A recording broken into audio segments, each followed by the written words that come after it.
Ganito ang kapanganakan ni Hesu Kristo. Si Maria na kanyang ina at si Jose ay nakatakda ng pakasal. Ngunit bago sila nakasal, si Maria ay nagdadalang tao na. Ito'y nangyari sa pamamagitan ng Espiritu Santo. Palibhas ay taong matuwid si Jose na kanyang mapapangasawa, at dahil ayaw niyang malagay sa kahihiyan si Maria, binalak niyang hiwalayan ito ng palihim. Subalit, habang pinag-iisipan ito ni Jose, nagpakita sa kanya sa panaginip ang isang anghel ng Panginoon. Sinabi nito sa kanya, Jose, anak ni David, huwag kang matakot na pakasalan si Maria, sapagat ang sanggol na ipinaglihi niya ay mula sa Espiritu Santo. Magsisilang siya ng isang lalaki. Jesus ang ipapangalan mo sa kanya, sapagkat ililigtas niya ang kanyang bayan sa kanilang mga kasalanan. nangyari ang lahat ng ito upang matupad ang sinabi ng Panginoon sa pamamagitan ng propeta. Maglilihi ang isang birhen at magsisilang ng isang lalaki at tatawagin itong Emmanuel, na ang kahulugan ay kasama natin ang Diyos. Pagkagising ni Jose, sinunod niya ang utos ng anghel ng Panginoon at pinakasalan nga niya si Maria.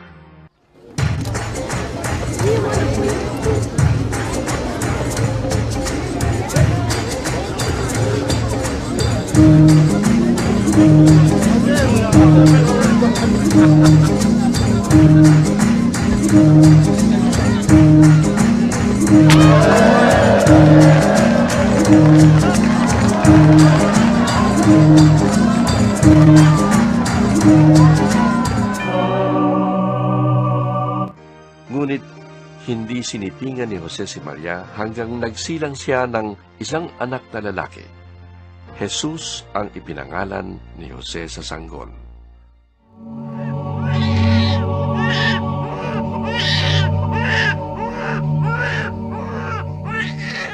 Panahon ng paghahari ni Herodes nang isilang si Jesus sa Bethlehem, isang bayan sa lalawigan ng Judea.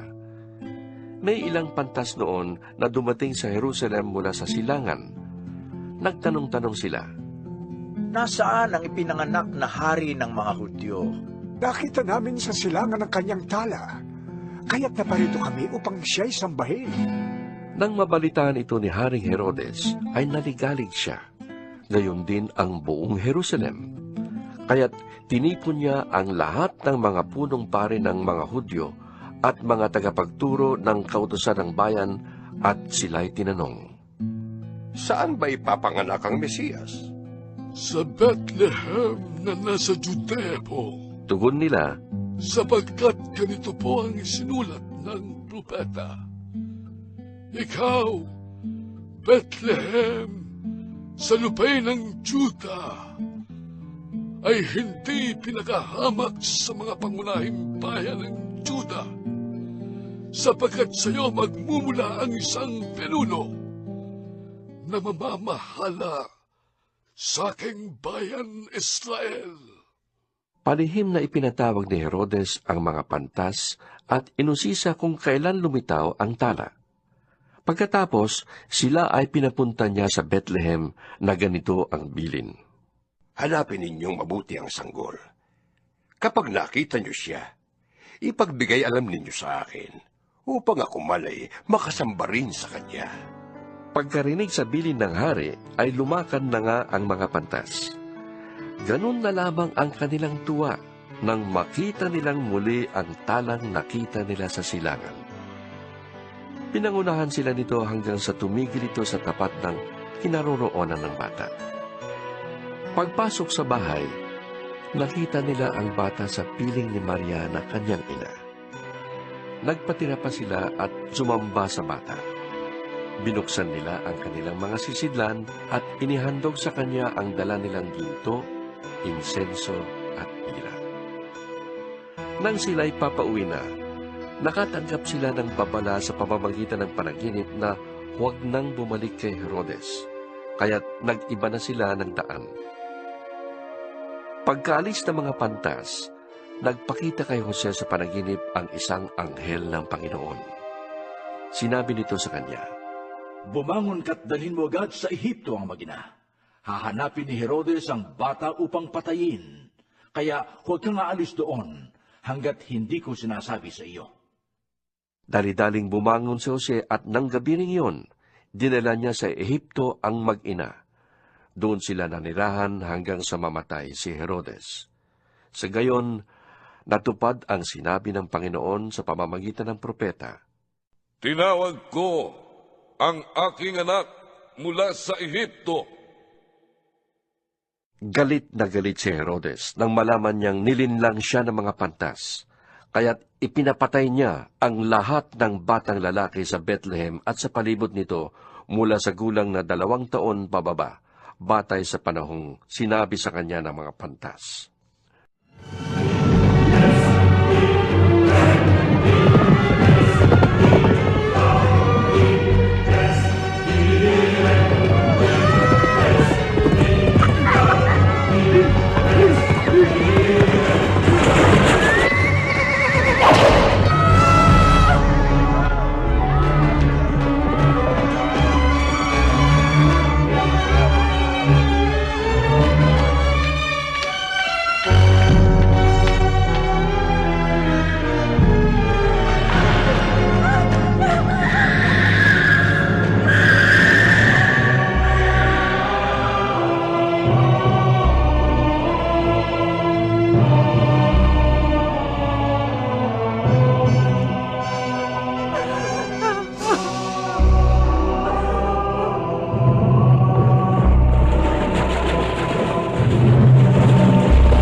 Sa gayoy, natupad ang sinabi ni Propeta Jeremias.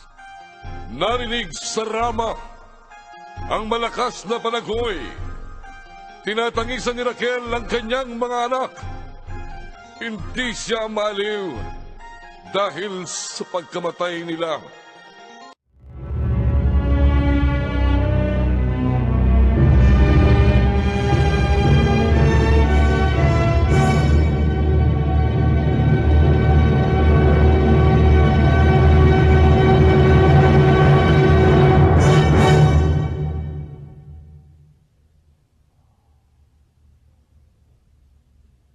Pagkamatay ni Herodes, nagpakita kay Jose sa Ehipto ang isang anghel ng Panginoon sa pamamagitan ng isang panaginip.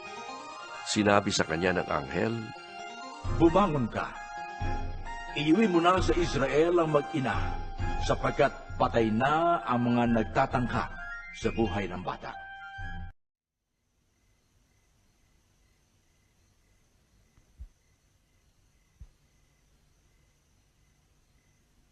Kaya't bumangon si Jose at iniuwi sa Israel ang mag-ina.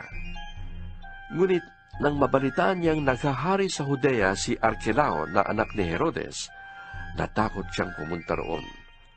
At dahil sinabihan siya sa panaginip, sa Galilea sila tumuloy, at doon nanirahan sa bayan ng Nazaret. Sa gayon, natupad ang sinabi ng mga propeta tungkol sa Mesiyas. Siya'y tatawaging Nazareno. Nang mga panahong iyon, dumating si Juan na tagapagbautismo sa ilang ng Judea at nagsimulang mangaral.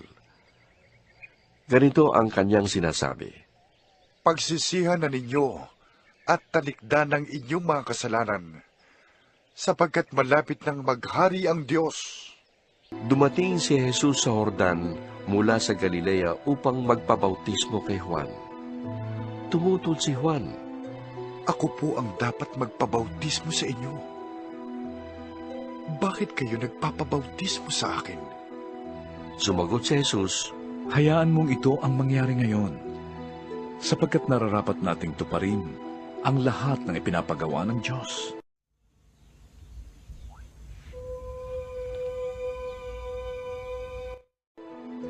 kaya't pumayag na rin si Juan.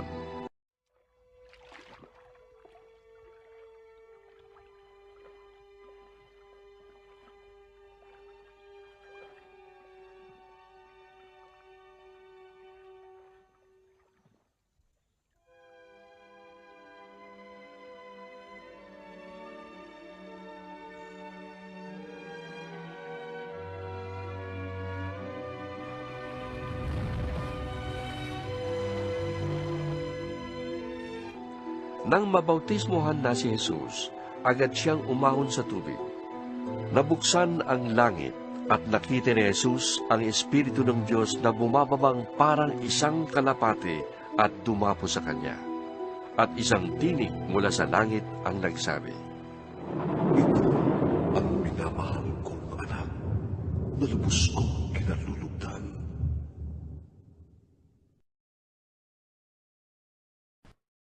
Pagkatapos noon, si Jesus ay dinala ng Espiritu sa ilang upang tuksuhin ng Diablo. Magmula noon ay nangaral na si Jesus. Sinasabi niya, Pagsisihan ninyo at talikdan ang inyong mga kasalanan, sapagkat malapit nang maghari ang Diyos.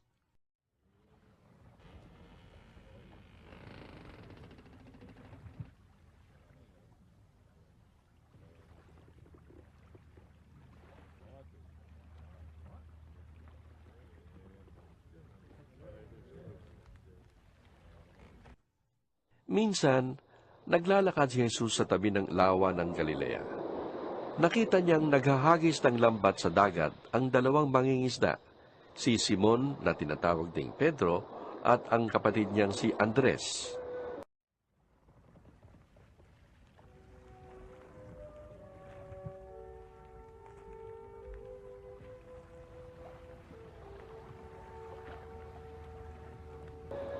Sinabi ni Jesus sa kanila, Sumunod kayo sa akin, at gagawin ko kayong mangingisda ng mga tao.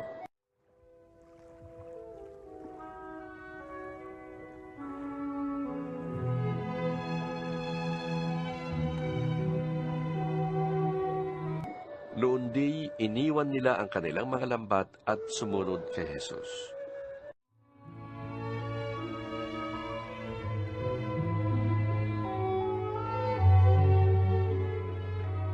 Nagpatuloy siya ng paglalakad at nakita rin niya ang magkapatid na Santiago at Juan, mga anak ni Zebedeo. Sila ay nasa bangka, kasama ng kanilang ama at nag-aayos ng lambat.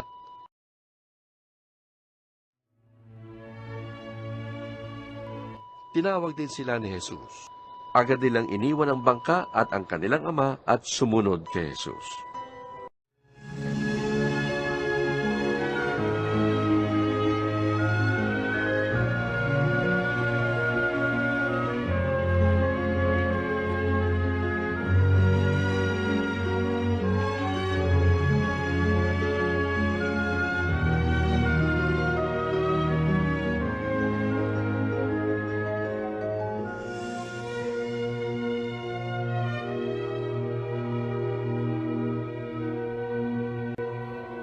Nilibot ni Jesus ang buong Galilea.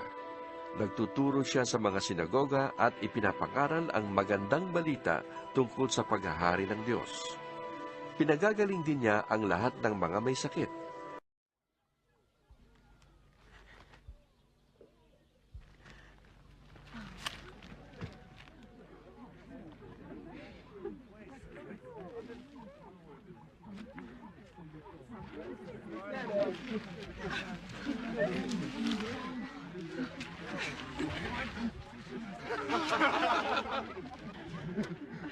Siya'y nabantog sa buong Syria, kaya't dinadala sa kanya ang lahat ng may sakit at mga nahihirapan dahil sa iba't ibang karamdaman, mga sinasaniban ng mga demonyo, mga may epilepsya at mga paralitiko.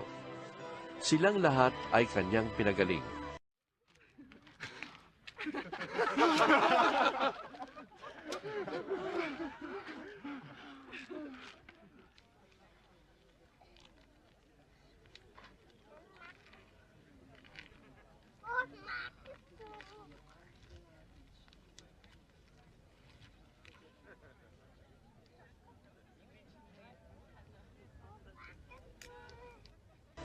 Dahil dito, sinusundan siya ng napakaraming tao buhat sa Galilea, Decapolis, Jerusalem, Judea at maging sa ibayo ng Jordan.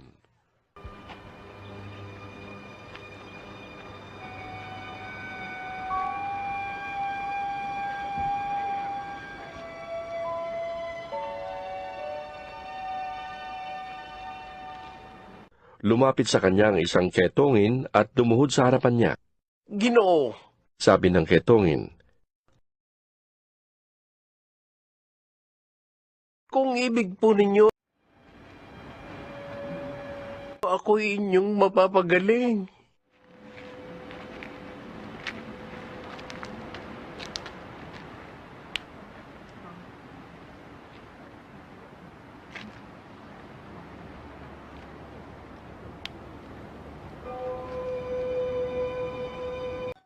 Hinawakan siya ni Jesus at sinabi, Oo. Ibig ko, gumaling ka. at gumaling nga agad ang ketongin.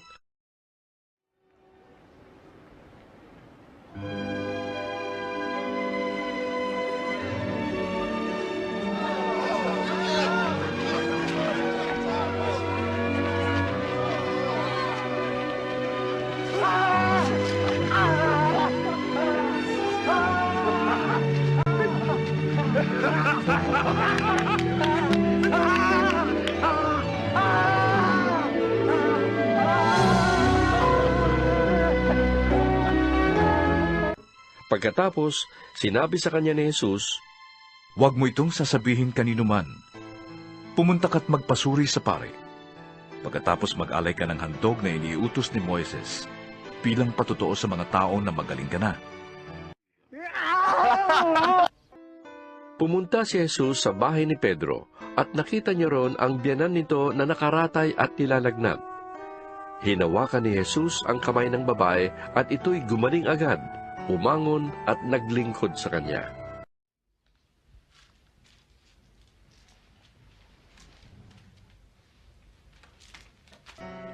Nang gabing yun, dinala kay Jesus ang maraming sinasaniban ng mga demonyo. Sa isang salita lamang ay pinalayas niya ang masasamang espiritu at pinagaling ang lahat ng may karamdaman. Ginawa niya ito upang matupad ang sinabi ni Propeta Isayas. Kinuha niya ang ating mga kahinaan. Pinagaling ang ating mga karamdaman. Sinundan siya ng 2 lalaking bulag. Sumisigaw sila habang nasa daan. Anak ni David, mahabag po kayo sa amin.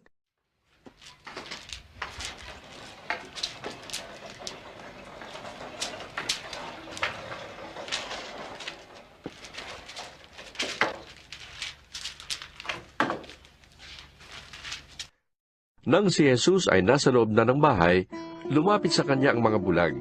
Tinanong sila ni Jesus, Naniniwala ba kayo na mapapagaling ko kayo? Opo, Panginoon. Sagot nila. Hinipon niya ang kanilang mga mata at sinabi, Mangyari ito sa inyo, ayon sa inyong pananampalataya. At nakakita nga sila. Mahigpit na pinagbilin sa kanila ni Jesus na huwag sasabihin iyon kanino man.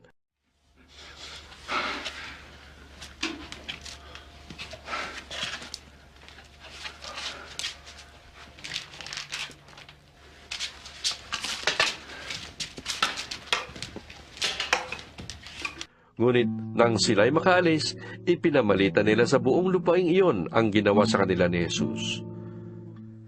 Nilibot ni Jesus ang lahat ng mga bayan at nayon doon.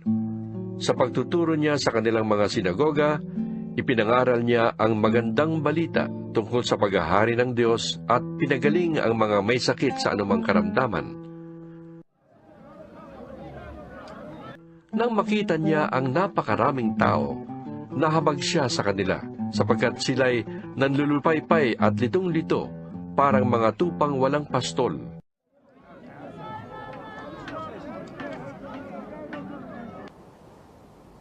Kaya't sinabi niya sa kanyang mga alagad, Sagana ang aanihin, ngunit kakaunti ang mag-aani. Idalangin ninyo sa may-ari ng aanihin na magpadala ng mga mag-aani.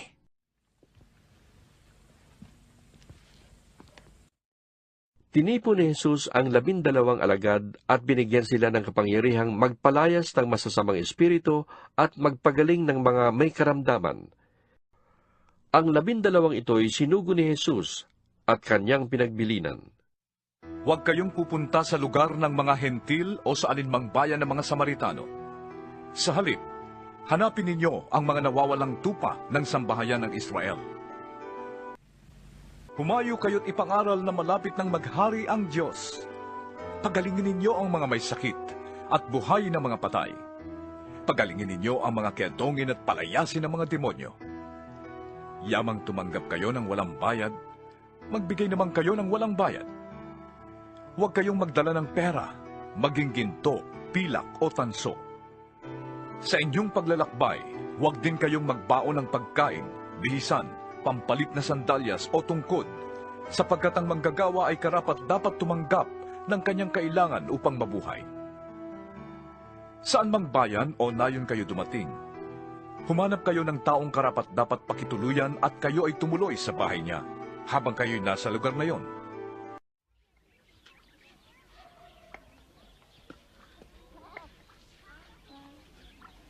Pagpasok ninyo sa bahay, sabihin ninyo, maghari nawa ang kapayapaan sa bahay na ito. Kung karapat-dapat ang mga nakatira doon, panatilihin ninyo sa kanila ang inyong pagpapala. Ngunit kung hindi, bawiin ninyo yon.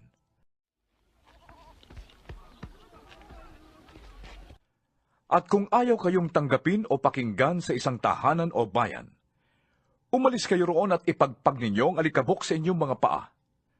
Sinasabi ko sa inyo, sa araw ng paghuhukom ay higit na mabigat ang parusang igagawad sa mga tao sa bayang yon kaysa sa mga taga-Sodoma at taga-Gomora.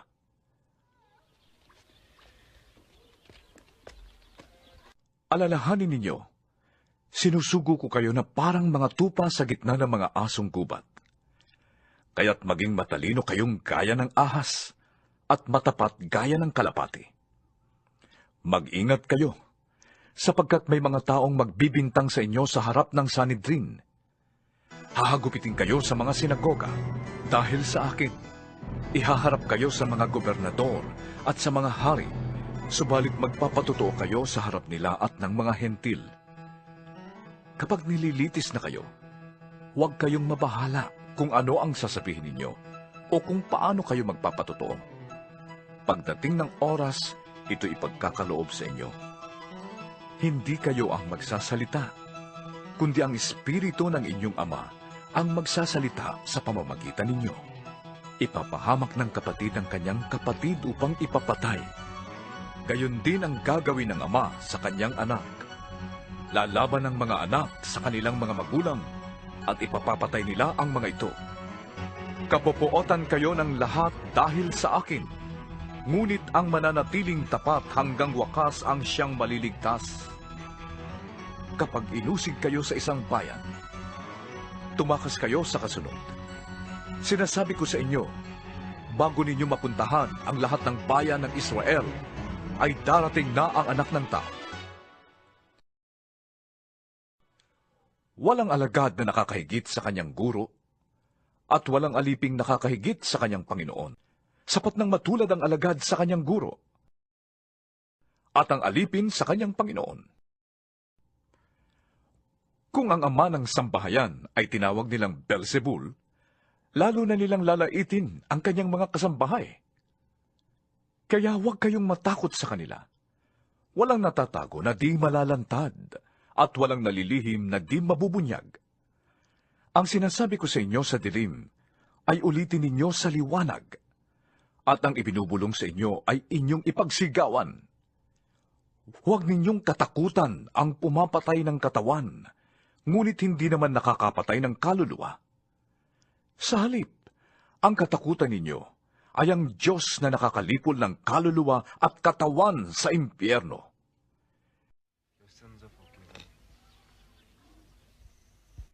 Hindi ba't ipinagbibili sa halagang isang pera ang 2 maya? Gayunman kahit isa sa kanila'y hindi nahuhulog sa lupa kung hindi kalooban ng inyong Ama. At kayo, maging ang buhok ninyo'y bilang niyang lahat. Kaya huwag kayong matakot. Higit kayong mahalaga kaysa maraming maya. Ang sinumang kumikilala sa akin sa harap ng mga tao, ay kikilalanin ko rin naman sa harap ng aking Amang nasa langit. Ngunit ang hindi kumikilala sa akin sa harap ng mga tao, ay hindi ko rin kikilalanin sa harap ng aking amang nasa langit. Huwag ninyong isiping na parito ako upang magdala ng kapayapaan sa lupa. Naparito ako upang magdala ng tabak, hindi kapayapaan. Naparito ako upang paglabanin ang anak na lalaki at ang kanyang ama, ang anak na babae at ang kanyang ina, at ang manugang na babae at ang kanyang biyanang babae. At ang magiging kaaway ng isang tao ay ang kanya na ring mga kasambahay. Ang umiibig sa kanyang ama o ina ng higit sa akin ay hindi karapat-dapat sa akin. At ang umiibig sa kanyang anak ng higit sa akin ay hindi karapat-dapat sa akin. Ang ayaw magpasa ng kanyang krus at sumunod sa akin ay hindi karapat-dapat sa akin. Ang nagsisikap na mapanatili ang kanyang buhay ay siyang mawawalan nito. Ngunit mapapanatili ito ng taong handang mawalan ng buhay dahil sa akin. Ang tumatanggap sa inyo ay tumatanggap sa akin. At ang tumatanggap sa akin ay tumatanggap sa nagsugo sa akin. Ang tumatanggap sa isang propeta, dahil sa siya'y propeta, ay tatanggap ng gantimpalang nauukol sa propeta. At ang tumatanggap sa isang taong matuwid, dahil sa siya'y matuwid, ay tatanggap ng gantimpalang nauukol sa taong matuwid. Sino mang magbigay ng kahit isang basong tubig na malamig sa isa sa mga hamak na ito, dahil sa siya'y alagad ko, ay tiyak na tatanggap ng gantimpala. Maraming sumunod sa kanya at pinagaling niya ang lahat ng may sakit. Ngunit mahigpit niyang pinagbilin na huwag nilang ipamamalita kung sino siya.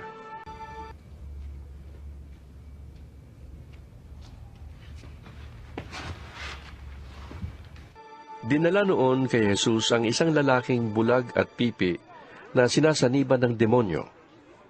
Pinagaling siya ni Jesus kaya't siya ay nakakita at nakapagsalita. Namangha ang lahat at sinabi nila, "Ito na kaya ang anak ni David?" Nang iyo'y marinig ng mga Pariseyo, ay sinabi nila, Nakakapagpalayas siya ng mga demonyo sa kapangyarihan ni Beelzebul, ang prinsipe ng mga demonyo.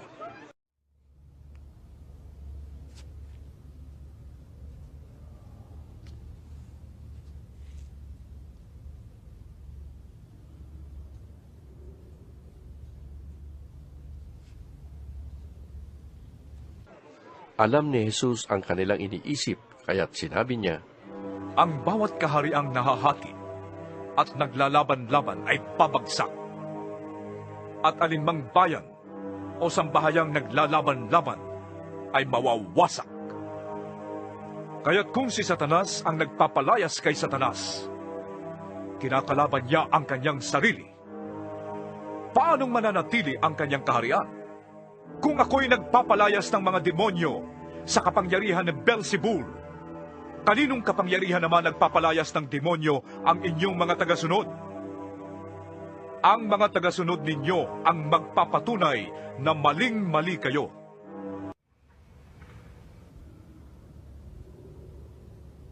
Ngunit kung ako'y nagpapalayas ng mga demonyo sa kapangyarihan ng Espiritu ng Diyos, nangangahulugang dumating na sa inyo ang paghahari ng Diyos. Hindi mapapasok ang bahay ng isang taong malakas kung hindi mo na siya gagapusin. Kung nakagapos na siya, saka pa lamang malolooban ang bahay niya. Ang hindi panig sa akin ay laban sa akin.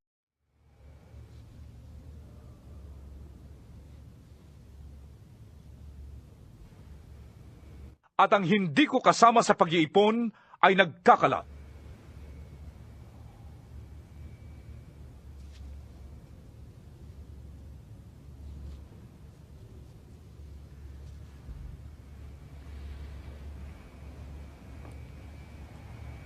Kaya't sinasabi ko sa inyo, patatawarin ang anumang kasalanan at paglapastangan sa Diyos.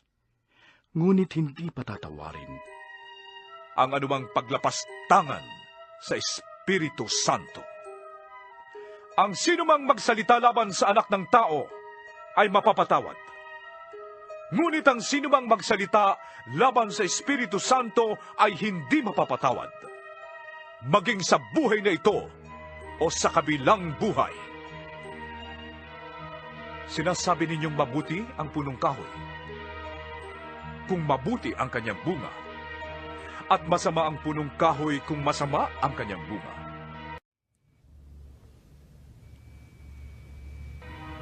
Sapagkat sa bunga nakikilala ang puno.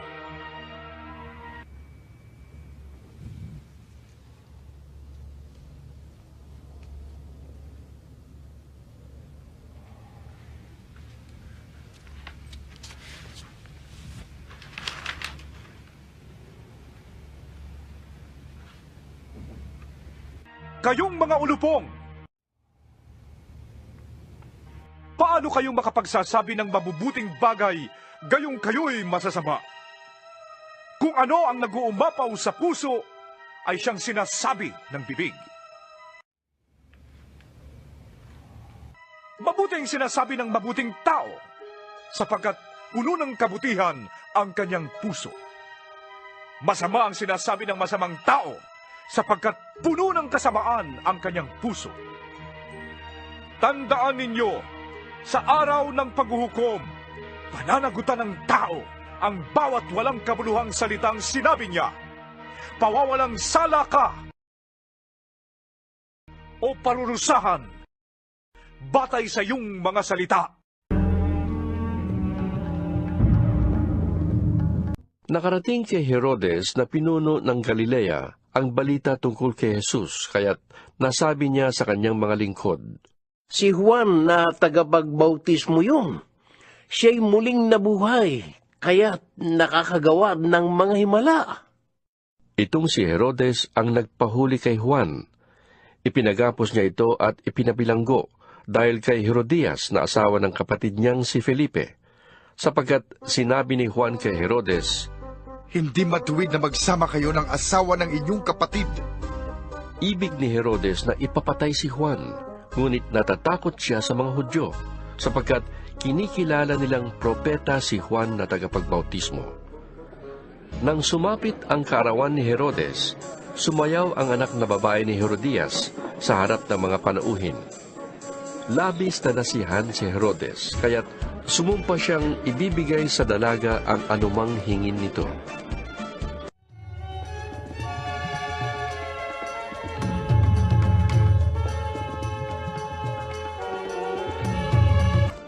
Sa udyok ng kanyang ina ay sinabi ng dalaga sa hari, Ibigay po ninyo sa akin ngayon din, sa isang pinggan, ang ulo ni Juan na tagapagbautismo. Nalungkot ang hari. Ngunit dahil sa kanyang pangakong narinig ng mga panauhin, iniutos niyang ibigay sa dalaga ang ulo ni Juan, kaya't pinapugutan niya ito sa pilangguan. Inilagay ang ulo sa isang pinggan at ibinigay sa dalaga. Dinala naman ito ng dalaga sa kanyang ina.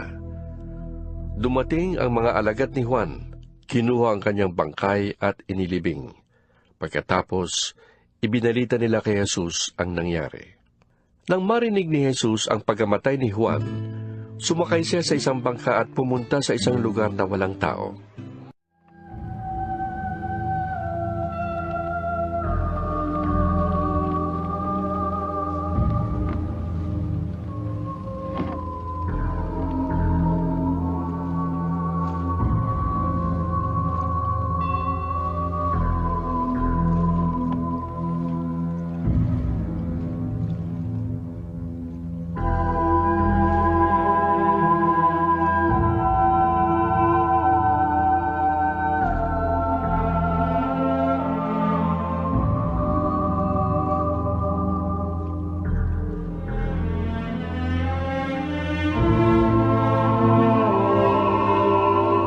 Umakyat siya sa bundok upang manalangin.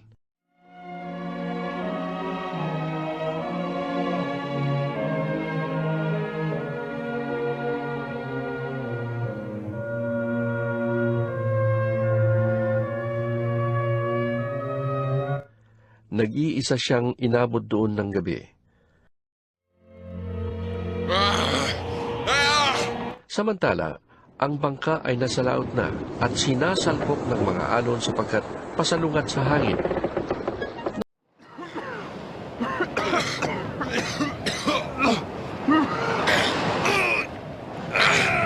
Madaling araw na ay sumunod sa kanila si Jesus na naglalakad sa ibabaw ng tubig. Kinilabutan sa takot ang mga alagad nang makita nilang may lumalakad sa ibabaw ng tubig. Multo! Sigaw nila. Ngunit nagsalita agad si Jesus at sinabi sa kanila, Huwag kayong matakot! Ako ito!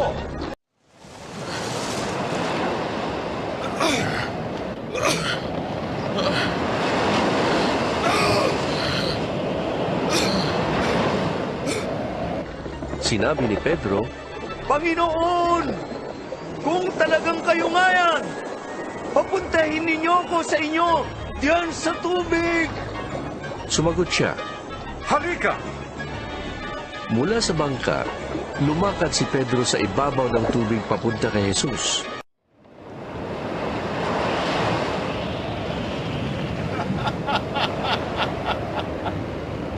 Ngunit nang mapansin niyang malakas ang hangin, siya'y natakot at nagsimulang lumubog. Panginoon, sagipin ninyo ako. Sigaw niya. Agad siyang inabot ni Jesus.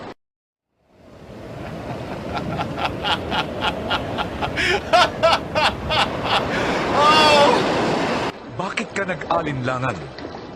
Napakaliit ng iyong pananampalataya. Sabi niya kay Pedro.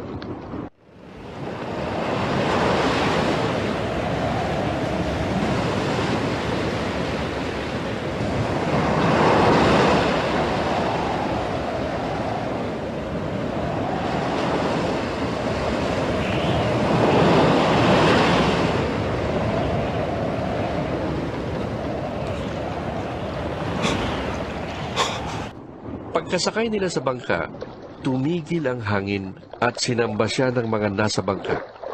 Tunay nga pong kayo, ang anak ng Diyos. Sabi nila.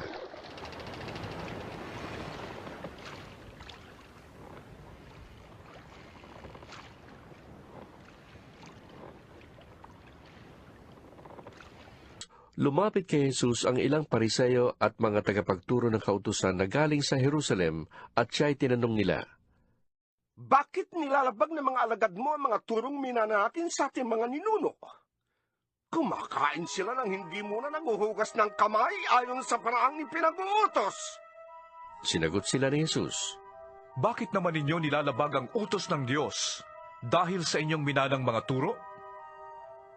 Sinabi ng Diyos, igalang mo ang iyong ama't ina, at ang lumait sa kanyang ama o ina ay dapat mamatay. Ngunit itinuturo ninyo na kapag sinabi ng isang tao sa kanyang ama o ina, ang anumang maitutulong ko sa inyo ay naihandog ko na sa Diyos. Hindi na niya kailangang tulungan ang kanyang ama. Pinawawalang kabuluhan ninyo ang salita ng Diyos. Masunod lamang ninyo ang inyong minanang mga turo, mga mapagkunwari. Tama ang sinabi noon ni Isaias tungkol sa inyo. Paggalang na handog sa akin ang bayan ko'y pakunwari lamang, sapagkat sa bibig at hindi sa puso ito bumubukal. Papurit pagsambang ginagawa nila'y walang kabuluhan. Ang turo ng tao'y sinasabi nilang aking kautusan. Pinalapit ni Jesus ang mga tao at sinabi sa kanila, Pakinggan ninyo at unawain ang aking sasabihin. Ang lumalabas sa bibig ng tao, hindi ang pumapasok, ang nagpaparumi sa kanya sa paningin ng Diyos. Pagkatapos, lumapit naman ang mga alagad at sinabi sa kanya, Hindi po ba ninyo alam na nasaktan ang mga Pariseo sa sinabi ninyo? Sumagot siya, Ang bawat halamang hindi itinanim ng aking amang nasa langit ay bubunutin. Hayaan ninyo sila. Sila'y mga bulag na taga-akay ng bulag. At kapag bulag ang umakay sa kapwa bulag, pareho silang mahuhulog sa hukay. Sinabi sa kanya ni Pedro, Ipaliwanag nga po ninyo sa amin ang talinghagang ito. At sinabi niya, Pati ba kayo'y wala ring pangunawa? Hindi ba ninyo nalalaman na anumang pumapasok sa bibig ay tumutuloy sa tiyan? at pagkatapos ay itinudumi? Ngunit ang lumalabas sa bibig ay nanggagaling sa puso. Iyan ang nagpaparumi sa tao sa paningin ng Diyos. Sapagkat sa puso nanggagaling ang masasamang kaisipan, pagpatay, pangangalunya, pakikiapid, pagnanakaw, pagiging saksi para sa kasinungalingan, at paninirang puri. Yan ang nagpaparumi sa tao sa paningin ng Diyos. Hindi nagiging marumi ang isang tao kung siya man ay kumain ng hindi muna naguhugas ng kamay sa paraang naayon sa minalang turo. Umalis doon si Jesus at nagpunta sa lupaing malapit sa Tiro at Sidon. Lumapit sa kanya ang isang Kananea na naninirahan doon at sumigaw, Panginoon, anak ni David, mahabag po kayo sa akin. Ang anak kong babae ay sinasaniban ng demonyo at labis na pinapahirapan. Ngunit hindi siya pinansin ni Jesus. Lumapit ang kanyang mga alagad at sinabi kay Jesus, Paalisin na nga po ninyo siya. Napakaingay niya at sunod ng sunod sa atin. Sumagot sa Jesus, Sa mga naliligaw na tupa ng sambahayan ng Israel lamang ako sinugo. Ngunit lumapit sa kanya ang babae, lumuhod at nagmakaawa. Tulungan po ninyo ako, Panginoon.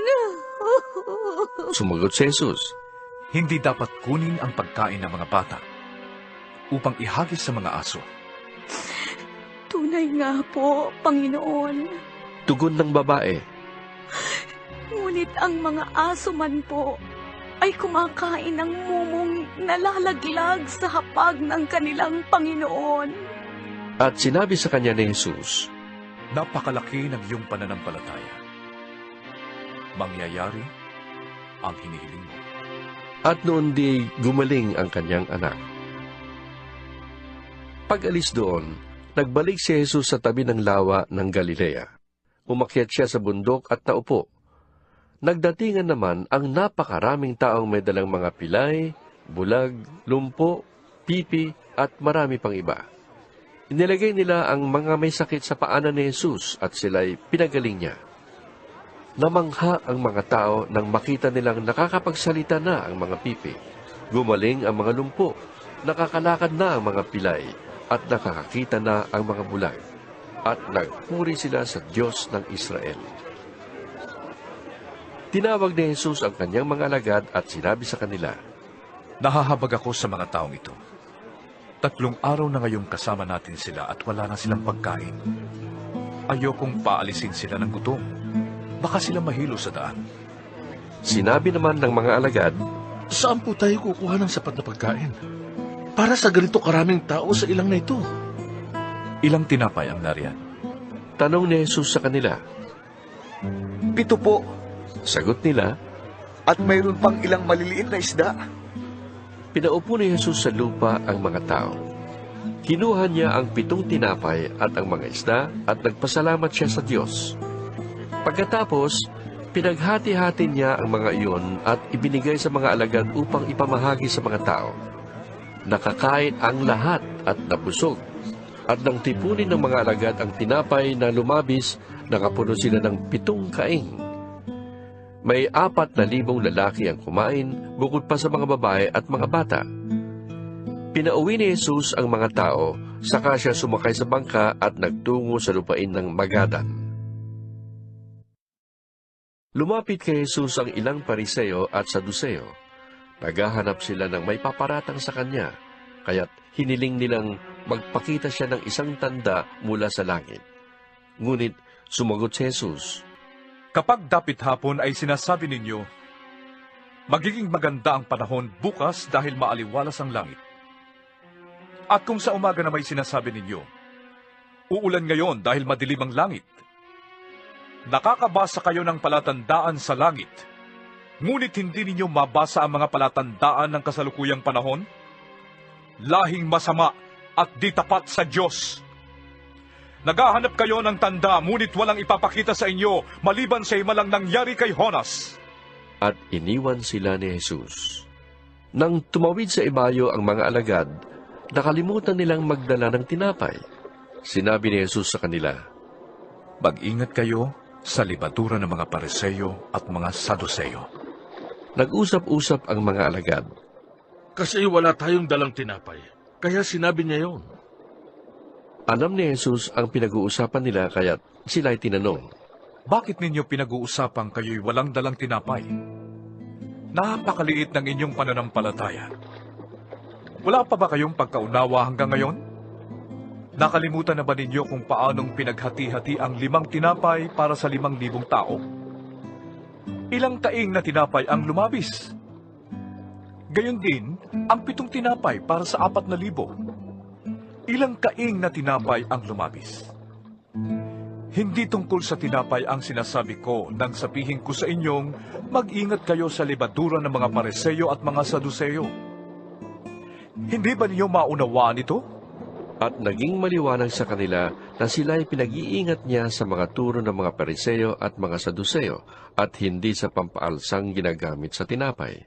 Pagkaraan ng 6 na araw, isinamin ni Jesus si Pedro at ang magkapatid na Santiago at Juan at sila'y umakyat sa isang mataas na bundok. Habang sila'y naroroon, nakita nilang nagbagong anyo si Jesus. Nagliwanag na parang araw ang kanyang mukha at pumuting parang busilak ang kanyang damit. Nakita na lamang ng 3 alagad sina Moises at Elias na nakikipag-usap kay Jesus. Kaya't sinabi ni Pedro kay Jesus, Panginoon, mabutit naririto tayo. Kung ibig ninyo, gagawa ako ng 3 kubol. Isa para sa inyo, isa para kay Moises, at isa para kay Elias. Habang nagsasalita siya'y nilililiman sila ng nagliliwanag na ulap. Mula rito'y may tinig na nagsabi, Ito ang pinakamamahal ko na lubos kong kinalulugdan. Pakinggan ninyo siya. Nang marinig ng mga alagad ang tinig, sila'y natakot ng labis at nagpatira pa. Nilapitan sila ni Jesus at hinawakan. Tumayo kayo, sabi niya. Huwag kayong matakot. Nang tumingin sila ay wala na silang nakita kundi si Jesus. Habang sila'y bumababa sa bundok, iniutos sa kanila ni Jesus, Huwag ninyong sasabihin kanino man ang inyong nasaksihan, hanggat hindi muling nabubuhay ang anak ng tao. Tinanong siya ng mga alagad, Bakit po sinasabi ng mga tagapagturo ng kautusan na dapat munang pumarito si Elias? Sumagot siya, Paparito nga si Elias upang ihanda ang lahat ng bagay. At sinasabi ko sa inyo, pumarito na si Elias, ngunit hindi siya nakilala ng mga tao. At ginawa nila kay Elias ang gusto nila. At tulad ng ginawa sa kanya, pahihirapan din nila ang anak ng tao. Naunawaan ng mga alagad na si Juan na tagapagbautismo ang tinutukoy niya. Nang mga sandaling iyon, lumapit kay Jesus ang mga alagad at nagtanong, Sino pong pinakadakila sa kaharian ng langit? Tumawag si Jesus ng isang bata, pinatayo sa harap nila at sinabi, Tandaan niyo ito, kapag hindi kayo nagbago at naging katulad ng mga bata, hindi kayo mabibilang sa mga pinaghaharian ng Diyos. Ang sino mang nagpapakababa na gaya ng batang ito, ay siyang pinakadakila sa mga pinaghaharian ng Diyos. Ang sino mang tumatanggap sa isang batang katulad nito alang-alang sa akin, ay ako ang tinatanggap. Mas mabuti pa sa isang tao ang siya'y talian sa leeg ng isang malaking gilingang bato at ihulog sa kailaliman ng dagat, kaysa siya'y maging sanhi ng pagkakasala ng isa sa maliliit na ito na nananalig sa akin. Kahabag-habagang daigdig sa dami ng mga tuksong nagiging sanhi ng pagkakasala. Hindi nga may iwasan ang pagdating ng tukso. Ngunit kakilakilabot ang sasapitin ng taong pinanggagalingan nito. Kung ang iyong kamay o paa ang nagiging sanhi ng iyong pagkakasala, putulin mo yon at itapon. Mas mabuti pa ang makapasok ka sa langit na putol ang isang kamay o paa, kaysa may 2 kang kamay o paa at itapon ka sa apoy na hindi namamatay. Kung ang mata mo naman ang siyang nagiging sanhi ng iyong pagkakasala, dukitin mo yon at itapon. Mas mabuti pang mapunta ka sa langit na bulag ang isang mata, kaysa may 2 mata kang itapon sa apoy ng impyerno. Pakaingatan ninyong huwag hamakin ang isa sa maliliit na ito. Sinasabi ko sa inyo, ang kanilang mga anghel ay laging nasa harap ng aking amang nasa langit. Ano sa akala ninyo ang gagawin ng isang taong may 100 tupa kung nawala ang isa sa mga yon? Hindi ba niya iiwan ang 99 sa bundok upang hanapin ang naligaw? Sinasabi ko sa inyo, kapag ito'y kanyang natagpuan, higit niyang ikinagagalak ang isang ito kaysa 99 na hindi naligaw. Gayon din naman, ayaw ng inyong amang nasa langit na mapahamak ang isa sa maliliit na ito. Kung magkasala sa iyo ang kapatid mo, puntahan mo siya at kausapin ang sarilinan tungkol sa kanyang kamalian. Kapag nakinig siya sa iyo, naibalik mo sa dati ang pagsasamahan ninyong magkapatid. Ngunit kung ayaw niyang makinig sa iyo, magsama ka pa ng 1 o 2 tao upang ang lahat ng pinag-usapan ninyo ay mapatunayan ng 2 o 3 saksi. Kung ayaw niyang makinig sa kanila, sabihin mo sa iglesia ang nangyari. At kung ayaw pa rin niyang makinig sa iglesia, ituring mo siyang parang hentil o isang maniningil ng buwis. Sinasabi ko sa inyo, anumang ipagbawal ninyo sa lupa, ay ipagbabawal sa langit. At anumang pahintulutan ninyo sa lupa, ay pahihintulutan sa langit. Sinasabi ko pa rin sa inyo, kung ang 2 sa inyo ay nagkaisa dito sa lupa sa paghingi ng anuman sa panalangin, ito'y ipagkakaloob sa inyo ng aking amang nasa langit. Sapagkat saan man may 2 o 3 nagkakatipon sa pangalan ko, naroon akong kasama nila. Lumapit noon si Pedro at nagtanong sa kanya, Panginoon, ilang beses ko po bang patatawarin ng kapatid kong paulit-ulit na nagkakasala sa akin? 7 beses po ba? Sinagot siya ni Jesus, Hindi ko sinasabing 7 beses, kundi 70 ulit na 7, sapagkat ang paghahari ng Diyos ay katulad nito.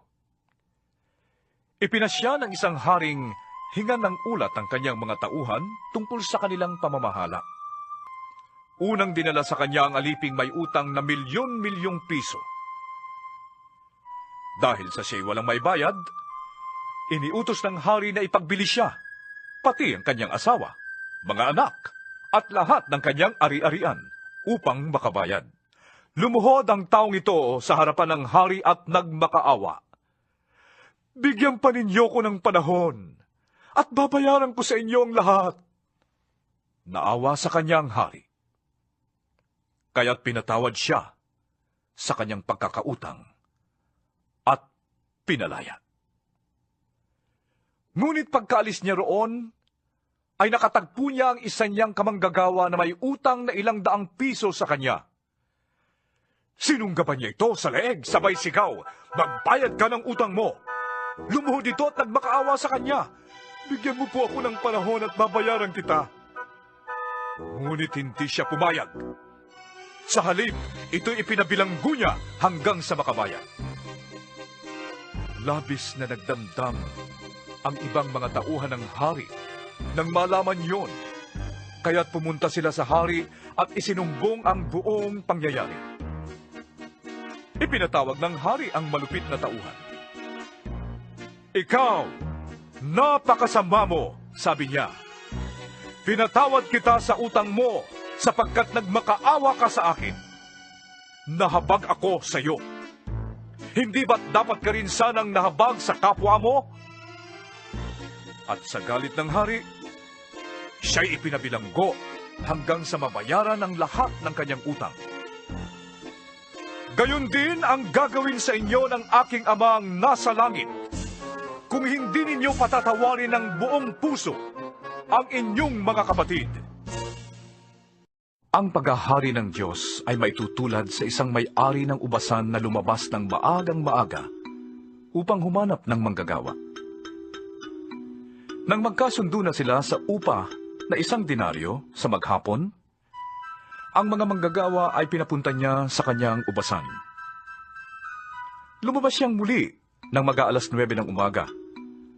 At nakakita siya ng iba pang tatayo-tayo lamang sa palengke. Sinabi niya sa kanila, "Pumunta din kayo at magtrabaho sa aking ubasan, at bibigyan ko kayo ng karampatang upa." At pumunta nga sila. Lumabas na naman siya nang mag-aalas 12 ng tanghali, at nang mag-aalas 3 ng hapon. At ganun din ang ginawa niya. Nang mag-aalas 5 ng hapon, siya'y lumabas uli at nakakita pa ng mga ibang wala ring ginagawa. Sinabi niya sa kanila, "Bakit tatayo-tayo lang kayo dito sa buong maghapon?" Kasi po'y walang magbigay sa amin ng trabaho. Sagot nila.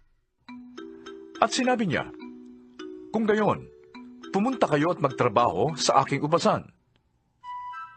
Nang gumagabi na, sinabi ng may-ari ng ubasan sa kanyang katiwala, "Tawagin mo na ang mga manggagawa at bayaran mo sila magmula sa huli hanggang sa unang nagtrabaho." Ang mga nagsimula ng mag-aalas 5 ng hapon ay tumanggap ng tig-1 denaryo. Nang lumapit ang mga nauna, inakala nilang tatanggap sila ng higit doon. Ngunit ang bawat isa'y binayaran din ng tig-1 denaryo. Nang magkagayoy, nagreklamo sila sa may-ari ng ubasan. Sinabi nila, "1 oras lamang gumawa ang mga huling dumating, samantalang maghapon kaming nagtrabaho at nagtiis sa nakakapasong init ng araw. Bakit naman pinagpare-pareho ninyo ang aming upa?"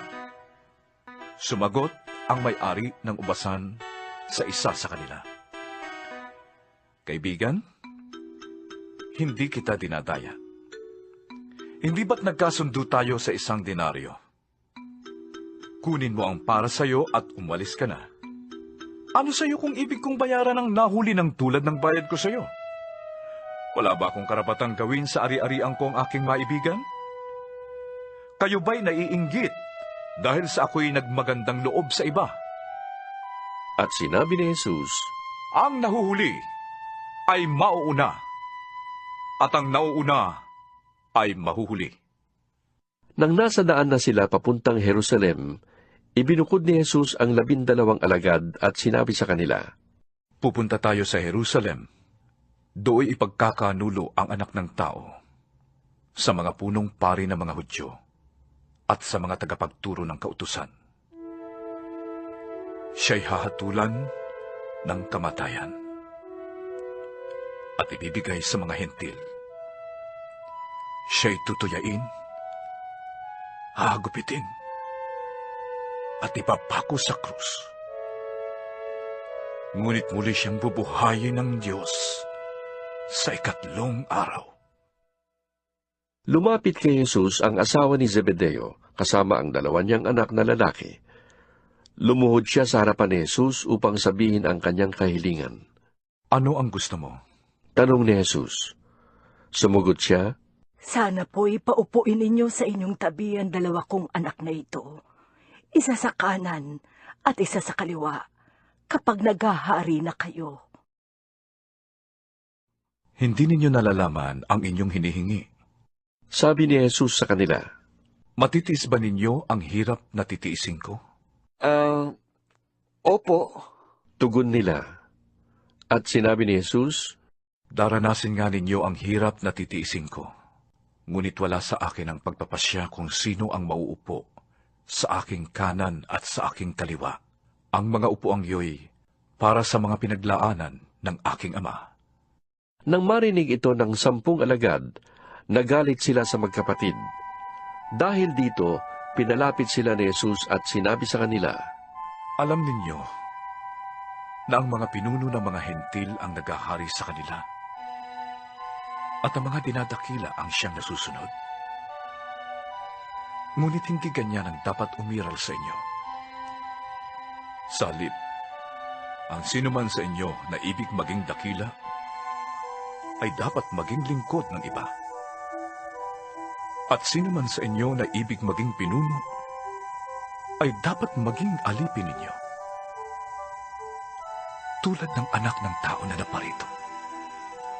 Hindi upang paglingkuran, kundi upang maglingkod at ialay ang kanyang buhay sa ikatutubos ng marami. Kinaumagahan, nang si Jesus ay pabalik sa lungsod, siya ay nakaramdam ng gutom. Nakita niya ang isang puno ng igos sa tabi ng daan at nilapitan yon. Wala siyang nakitang bunga kundi mga dahon lamang, kaya't sinabi niya dito, Hindi ka na mamumunga kailanman. Agad na natuyo ang puno. Nakita ng mga alagad ang nangyari at sila'y namangha. Paanong natuyo agad ang puno ng igos? Sumagot si Jesus, Tandaan ninyo, kung kayo'y mananalig sa Diyos at hindi mag-aalinlangan, magagawa rin ninyo ang ginawa ko sa puno ng igos na ito. Hindi lamang yan. Kung sasabihin ninyo sa bundok na ito, umalis ka riyan, tumalon ka sa dagat, mangyayari ang inyong sinabi. Anumang hingin ninyo sa panalangin ay tatanggapin ninyo kung nananalig kayo. Ano ang palagay niyo rito? May isang taong may 2 anak na lalaki. Lumapit siya sa nakatatanda at sinabi, Anak, pumunta ka ngayon sa ubasan at magtrabaho ka roon. Ayoko po, tugon niya. Ngunit nagbago siya ng pasya at nagtrabaho sa ubasan. Lumapit din ang ama sa ikalawa at ganun din ang kanyang sinabi. At tumugon ito, Opo, ngunit hindi naman pumunta sa ubasan. Sino sa 2 ang sumunod sa kalooban ng kanyang ama? Ang nakatatanda po. Sagot nila. Sinabi sa kanila ni Jesus, Sinasabi ko sa inyo, ang mga maniningil ng buwis at ang masasamang babae ay nauuna pang magpasakop sa paghahari ng Diyos kaysa inyo.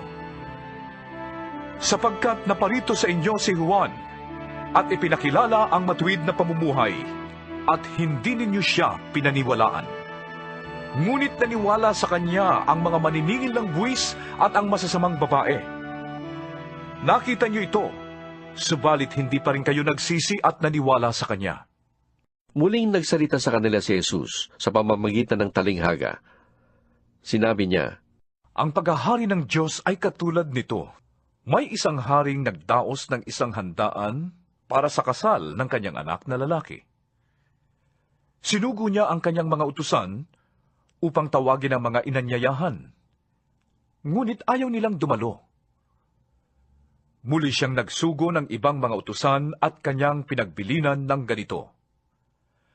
Sabihin ninyo sa mga inanyayahan na nakahanda na ang mga pagkain.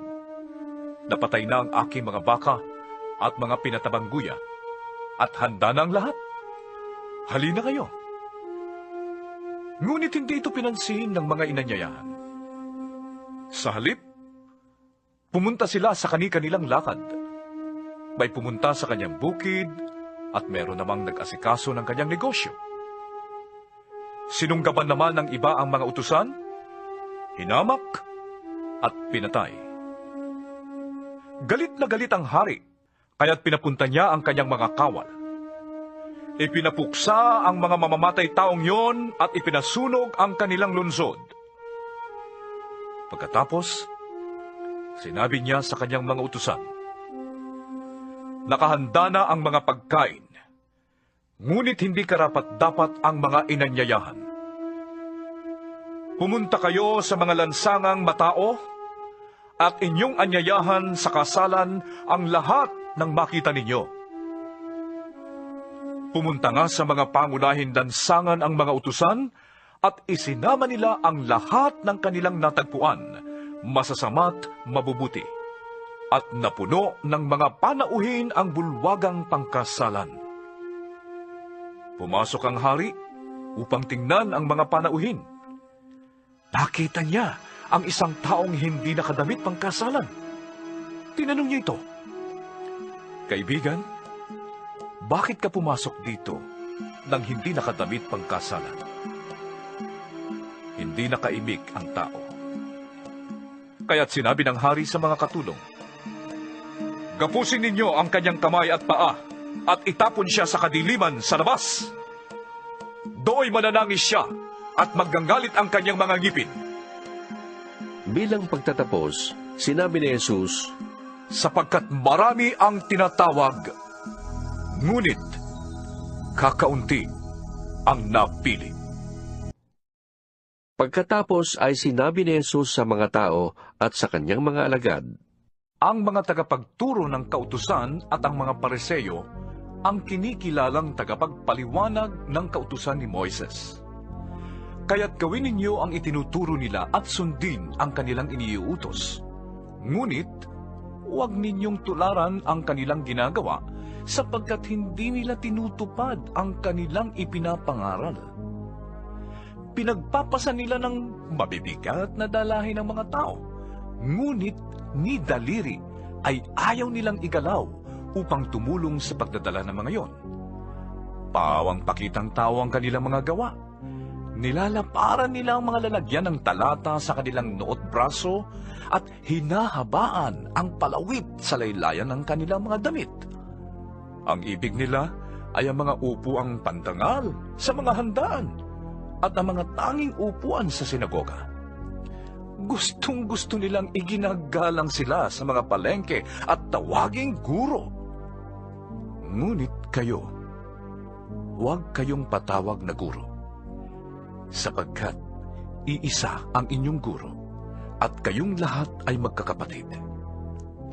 Huwag ninyong tawaging ama ang sinumang tao sa lupa, sapagkat iisa ang inyong ama, ang amang nasa langit.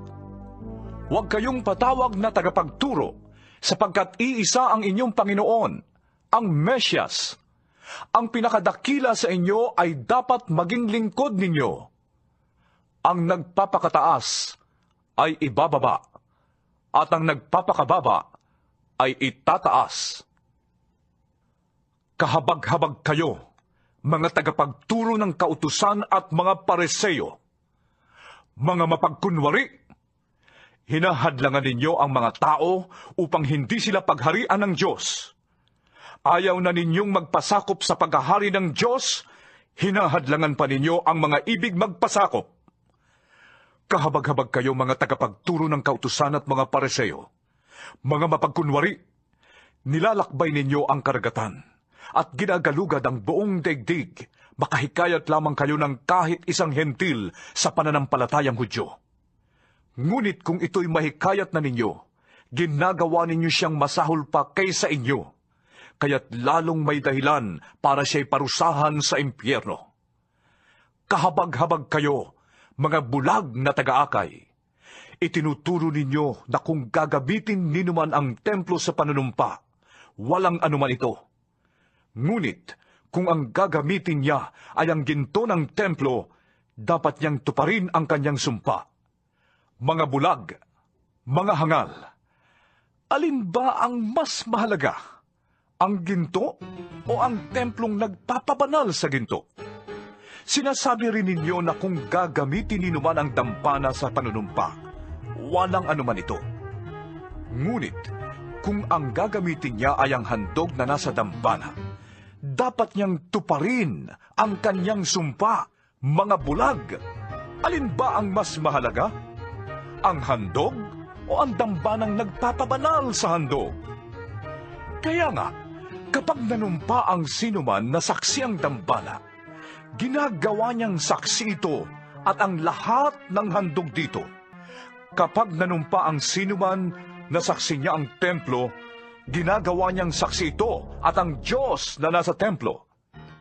At kapag nanumpa ang sinuman na saksi niya ang langit, ginagawa niyang saksi ang trono ng Diyos at ang Diyos na nakaupo doon. Kahabag-habag kayo, mga tagapagturo ng kautusan at mga Pariseo, mga mapagkunwari. Ipinibigay ninyo ang 10 bahagi ng naaani ninyong pampalasa ng pagkain.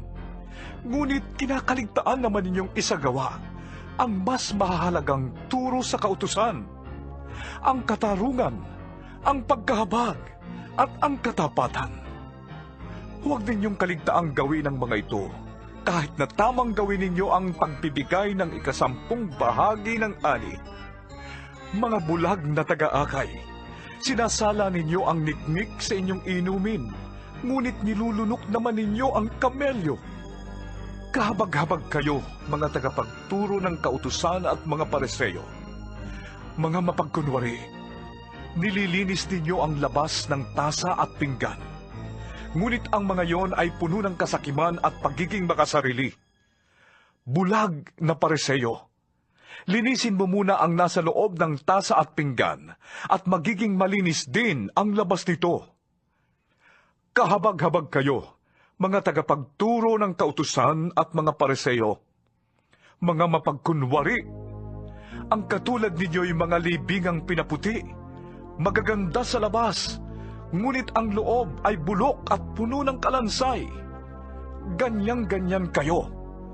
Sa paningin ng tao'y mabubuti, ngunit ang totoo'y punong-puno kayo ng pagkukunwari at kasamaan.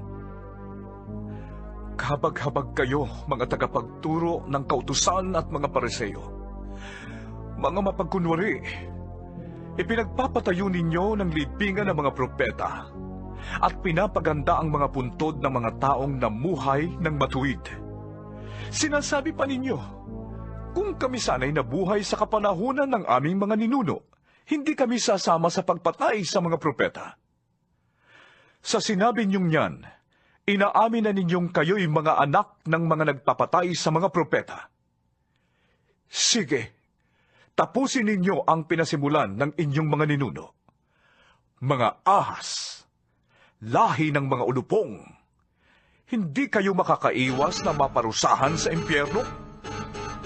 Kaya nga, magsusugo ako sa inyo ng mga propeta, mga pantas at mga tagapagturo. Papatayin ninyo ang ilan sa kanila at ang iba'y papako sa krus. Ang iba'y hagupitin ninyo sa inyong mga sinagoga at uusigin sa bayan-bayan. Kaya nga, parurusahan kayo dahil sa pagkamatay ng lahat ng taong pinatay na walang sala, magmula kay Abel hanggang kay Zacarias na anak ni Barakias. Pinatay ninyo si Zacarias sa pagitan ng santuaryo at ng dambanang sunugan ng mga handog. Sinasabi ko sa inyo, ang parusa sa lahat ng mga pagpatay na yon ay mararanasan ng mga taong nabubuhay ngayon. Ang kaharian ng langit ay maitutulad dito. May 10 dalagang lumabas upang sumalubong sa lalaking ikakasal. Bawat isa'y may dalang ilawan. Ang 5 sa kanila ay hangal at ang 5 na may matatalino. Ang mga hangal ay nagdala ng kanilang mga ilawan, ngunit hindi nagbaon ng langis. Ang matatalino na may nagbaon ng langis, bukod pa sa nasa kanilang mga ilawan. Naantala ang pagdating ng lalaking ikakasal, kaya't inantok sila sa paghihintay at nakatulog. Ngunit ng hating gabi na may sumigaw, narito na ang lalaking ikakasal. Lumabas na kayo upang salubungin siya. Agad pumango ng 10 talaga at inayos ang kanilang ilawan. Sinabi ng mga hangal sa matatalino, bigyan naman ninyo kami ng kaunting langis. Aandap-andap na ang aming mga ilawan. Baka hindi magkasya ito sa ating lahat. Tugon naman ng matatalino, mabuti pa'y pumunta muna kayo sa tindahan at bumili ng para sa inyo. Kaya't lumakad ang 5 hangal na dalaga. Habang bumibili sila, dumating ang lalaking ikakasal. Ang 5 nakahanda ay kasama niyang pumasok sa kasalan at isinara ang pinto. Pagkatapos, dumating naman ang 5 hangal na dalaga. Panginoon, papasukin po ninyo kami, sigaw nila. Ngunit tumugon siya, sinasabi ko sa inyo, hindi ko kayo nakikilala. Pagkatapos nito'y sinabi ni Jesus, kaya't magbantay kayo, sapagkat hindi ninyo alam ang araw ni ang oras. Ang paghahari ng Diyos ay maitutulad dito. May isang taong maglalakbay, kaya't tinawag niya ang kanyang mga tauhan at ipinagkatiwala sa kanila ang kanyang ari-arian. Binigyan niya ng salapi ang bawat isa ayon sa kanilang kakayahan. Binigyan niya ang isa ng 5,000 salaping ginto, ang isa na may 2,000 salaping ginto, at ang isa pa'y 1,000 salaping ginto. Pagkatapos, siya'y umalis. Humayo agad ang tumanggap ng 5,000 salaping ginto at ipinangalakal yon. Kumita siya ng 5,000 salaping ginto. Gayon din naman, ang tumanggap ng 2,000 salaping ginto ay kumita ng 2,000 salaping ginto pa. Ngunit ang tumanggap ng 1,000 salaping ginto ay humukay sa lupa at itinago ang salapi ng kanyang Panginoon. Pagkaraan ng mahabang panahon, bumalik ang Panginoon ng mga tauhang yon at sila'y pinag-ulat. Lumapit ang tumanggap ng 5,000 salaping ginto at sinabi, Panginoon, heto po ang 5,000 salaping ginto na iniwan ninyo sa akin. Heto pa po ang 5,000 salaping ginto na tinubo ko. Sinabi sa kanya ng Panginoon, Magaling, tapat at mabuting lingkod. Naging tapat ka sa kaunting halaga, kaya gagawin kitang tagapamahala sa malaking halaga. Makihati ka sa aking kagalakan. Lumapit din ang tumanggap ng 2,000 salaping ginto at ang sabi, Panginoon, heto po ang iniwan ninyo sa aking 2,000 salaping ginto. Heto naman po ang 2,000 salaping ginto na tinubo ko. Sinabi ng kanyang Panginoon, Magaling, tapat at mabuting lingkod. Naging tapat ka sa kaunting halaga, kaya pamamahalain kita sa malaking halaga. Makihati ka sa aking kagalakan. Lumapit naman ang tumanggap ng 1,000 salaping ginto at sinabi, Alam ko pong kayo'y mahigpit at pinipitas ninyo ang bunga ng hindi ninyo itinanim at inaani ninyo ang hindi ninyo inihasik. Natakot po ako, kaya't ibinaong ko sa lupa ang inyong salapi. Heto na po ang salaping iniwan ninyo sa akin. Masama at tamad na lingkod, tugon ng kanyang Panginoon. Alam mo palang pinipitas ko ang bunga ng hindi ko tanim at inaani ang hindi ko inihasik. Bakit hindi mo na lamang inilagay sa bangko ang aking salapi? Sana'y may nakuha akong tubo ngayon. Kunin ninyo sa kanya ang 1,000 salaping ginto at ibigay sa may 10,000 salaping ginto. Sapagkat ang mayroon ay bibigyan pa at sasagana. Ngunit ang wala, kahit ang kakaunting nasa kanya ay kukunin pa. Itapon ninyo sa kadiliman sa labas ang walang silbing taong yan. Tatangis siya doon at magngangalit ang kanyang ngipin. Pagdating ng anak ng tao bilang hari, nakasama ang lahat ng anghel, ay uupo siya sa kanyang maringal na trono. Titipunin naman sa harapan niya ang lahat ng tao, at sila'y kanyang pagbubukod-bukurin, tulad ng ginagawa ng pastol sa mga tupa at mga kambing. Ilalagay niya sa kanyang kanan ang mga matuwid, at sa kaliwa ang di matuwid. Pagkatapos, sasabihin ng hari sa mga nasa kanan niya, Hali kayo, mga pinagpala ng aking ama. Pumasok na kayo sa kahariang inihanda para sa inyo, mula pa nang likhain ang sanlibutan. Sapagkat ako'y inyong pinakain, noong ako'y nagugutom.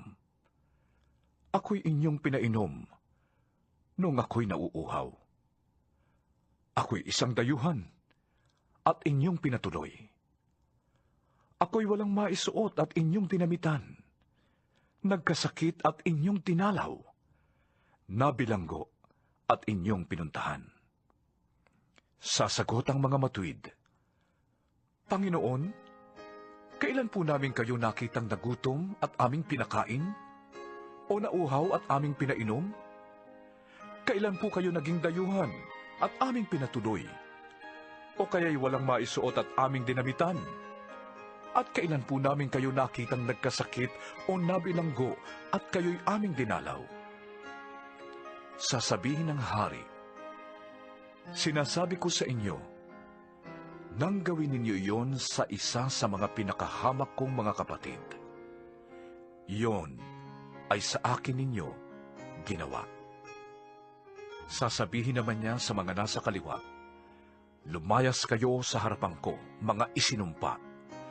Doon kayo sa apoy na di mamamatay, na inihanda para sa dyablo at sa kanyang mga kampon. Sapagkat hindi ninyo ako pinakain nung ako'y nagugutom. Hindi ninyo ako pinainom noong ako'y nauuhaw. Hindi ninyo ako pinatuloy noong ako'y isang dayuhan. Hindi ninyo ako dinamitan noong ako'y walang maisuot. Hindi ninyo ako dinalaw noong ako'y may sakit at noong ako'y nasa bilangguan. At sasagot din sila, Panginoon, kailan po namin kayo nakitang nagutom, nauhaw, walang matirhan, walang maisuot, may sakit o nasa bilangguan, na hindi namin kayo tinulungan? At sasabihin sa kanila ng hari, sinasabi ko sa inyo, nang pagkaitan ninyo ng tulong ang isa sa pinakahamak sa mga ito, ako ang inyong pinagkaitan. Itataboy ang mga ito sa kaparusahang walang hanggan, ngunit ang mga matuwid ay magkakaroon ng buhay na walang hanggan.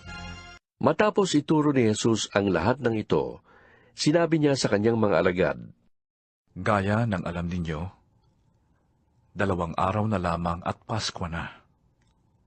Ang anak ng tao ay pagtataksilan upang maipapako sa krus. Ang mga punong pari ng mga Hudyo at ang mga pinuno ng bayan ay nagkakatipon noon sa palasyo ng pinakapunong pare na si Caifas. Binalak nilang ipadakip si Jesus ng lihim at ipapatay. Ngunit sinabi nila, Huwag sa kapistahan, magkamakagulo ang mga tao. Nang gabingang iyon, dumulog sa mesa si Jesus kasama ang 12 alagad. Habang sila'y kumakain, sinabi ni Jesus, Sinasabi ko sa inyo, ako'y pagtataksilan ng isa sa inyo. Nanlumo ang mga alagad at isa-isang nagtanong sa kanya, Hindi ako yun. Di po ba, Panginoon? Sumagot siya, Ang kasabay kong sumausaw sa mangkok ay siyang magkakanulo sa akin. Papanaw ang anak ng tao ayon sa nasusulat. Ngunit kabag-habag ang taong magkakanulo sa kanya. Mabuti pang hindi na siya ipinanganak. Si Judas, na magkakanulo sa kanya, ay nagtanong din, Guro, ako po ba? Sumagot si Jesus, Ikaw na ang nagsabi. Habang sila'y kumakain, dumampot si Jesus ng tinapay. At matapos magpasalamat sa Diyos, ay pinaghati-hati niya iyon. Ibinigay sa mga alagad at sinabi, Kunin ninyo ito at kainin. Ito ang aking katawan. Pagkatapos, dumampot siya ng kopa. Nagpasalamat sa Diyos at ibinigay iyon sa kanila. Uminom kayong lahat nito, sabi niya, sapagkat ito ang aking dugo. At sa pamamagitan nito ay gumagawa ng kasunduan ng Diyos sa tao sa ikapagpapatawad ng kanilang mga kasalanan. Sinasabi ko sa inyo, hindi na ako iinom nitong alak na mula sa ubas hanggang sa araw na ako'y muling uminom nito na kasalo ninyo sa kaharian ng aking Ama. At pagkaawit ng isang himno, sila'y nagtungo sa bundok ng mga olibo. Sinabi ni Jesus sa kanila, Sa gabing ito, ako'y iiwan ninyong lahat. Gaya ng sinasabi sa kasulatan, papatayin ko ang pastol at magkakawatak-watak ang mga tupa. Ngunit pagkatapos na ako'y muling mabuhay, mauuna ako sa inyo sa Galilea. Nagsalita si Pedro, Kahit na po iwanan kayo ng lahat, hindi ko kayo iiwanan. Tandaan, tugon ni Jesus, sa gabi ring ito, bago tumilaok ang manok, 3 beses mo akong ikakaila. Ngunit matigas na sinabi ni Pedro, Kahit na ako'y patayin kasama ninyo, hindi ko kayo ikakaila. Ganon din ang sinabi ng lahat ng alagad. Isinama ni Jesus ang kanyang mga alagad sa isang lugar na tinatawag na Getsemani. Sinabi niya sa kanila, Dito muna kayo't mananalangin ako sa dako roon. Ngunit isinama niya sina Pedro at ang 2 anak ni Zebedeo. Nagsimulang mabagabag at maghirap ang kanyang kalooban. Kaya't sinabi niya sa kanila, Ako'y puno ng hapis na halos ikamatay ko. Maghintay kayo rito at samahan ninyo ako sa pagpupuyat. Lumayo siya ng kaunti. Nagpatira pa siya at nanalangin. Ama ko, kung maaari, ilayo mo sa akin ang kopang ito ng paghihirap. Ngunit hindi ang kalooban ko, kundi ang kalooban mo ang mangyari. Nagbalik siya at tinatnan niyang natutulog ang 3 alagad. Sinabi niya kay Pedro, Talaga bang hindi kayo makapagpuyat na kasama ko kahit 1 oras man lamang? Magbantay kayo at manalangin upang huwag kayong madaig ng tukso. Ang espiritu'y nakahanda, ngunit ang laman ay mahina. Muli siyang lumayo at nanalangin. Ama ko, kung hindi maaaring maialis ang kopang ito, malibang inumin ko, mangyari ang iyong kalooban. Muli siyang nagbalik at dinatnan na naman niyang natutulog sila sapagkat sila'y antok na antok. Iniwan niya uli ang 3 alagad at muli siyang nanalangin at iyon din ang kanyang sinabi. Nagbalik na naman siya sa mga alagad at sinabi sa kanila, Natutulog pa ba kayo at nagpapahinga? Dumating na ang oras ng anak ng tao ay pagkakanulo sa mga makasalanan. Bumangon kayo at tayo na. Narito na ang magtataksil sa akin. Nagsasalita pa si Jesus nang dumating si Judas na isa sa 12. May kasama siyang maraming tao na may dalang mga tabak at pamalo. Sugo sila ng mga punong pari ng mga Hudyo at mga pinuno ng bayan. Bago pa sila dumating doon, sinabi na ng taksil sa kanyang mga kasama, Kung sino ang halikan ko, siya ang dakpin ninyo. Nilapitan agad niya si Jesus at binati. Magandang gabi po, Guro. Sa kahinagkan. Sinabi sa kanya ni Jesus, Kaibigan, gawin mo na ang sadya mo. At siya'y nilapitan nila at dinakip. Nagbunot ng tabak ang isa sa mga kasama ni Jesus at tinaga ang utusan ng pinakapunong pari ng mga Hudyo at natagpas ang tenga niyon. Sinabi sa kanya ni Jesus, Ibalik mo yung tabak sa lalagyan. Ang gumagamit ng tabak ay sa tabak mamamatay. Hindi mo ba alam na kung hihingi ako ng tulong sa aking ama, ay patadalhan agad niya ako ng libu-libong mga anghel? Ngunit paanong matutupad ang mga kasulatan na nagsasabing ito'y dapat mangyari? Binalingan niya ang mga tao at sinabi, Ako ba'y tulisan at naparito kayong may mga tabak at pamalo upang ako'y dakpin? Araw-araw ay nauupo ako sa templo na nagtuturo at hindi ninyo ako dinakip. Ngunit nangyari ang lahat ng ito upang matupad ang sinulat ng mga propeta. Tumakas ang mga alagad at iniwan siyang mag-isa. Dinala si Jesus ng mga dumakip sa kanya sa bahay ni Caiphas, ang pinakapunong pari ng mga Hudyo. Doon nagkakatipon ang mga tagapagturo ng kautusan at ang mga pinuno ng bayan. Sumunod si Pedro, ngunit hindi gaanong lumalapit. Pagdating sa tahanan ng pinakapunong pari, pumasok din siya sa bakuran at naupo sa patio kasama ng mga bantay.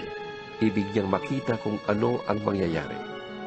Samantala, ang mga punong pari ng mga Hudyo at iba pang kabilang sa Sanhedrin ay naghahanap ng sinungaling na saksi laban kay Jesus upang ito'y maipapatay. Kahit na maraming humarap at sumaksi ng kasinungalingan tungkol sa kanya, wala silang matagpo ang makakapagpatutuong si Jesus ay dapat mamatay.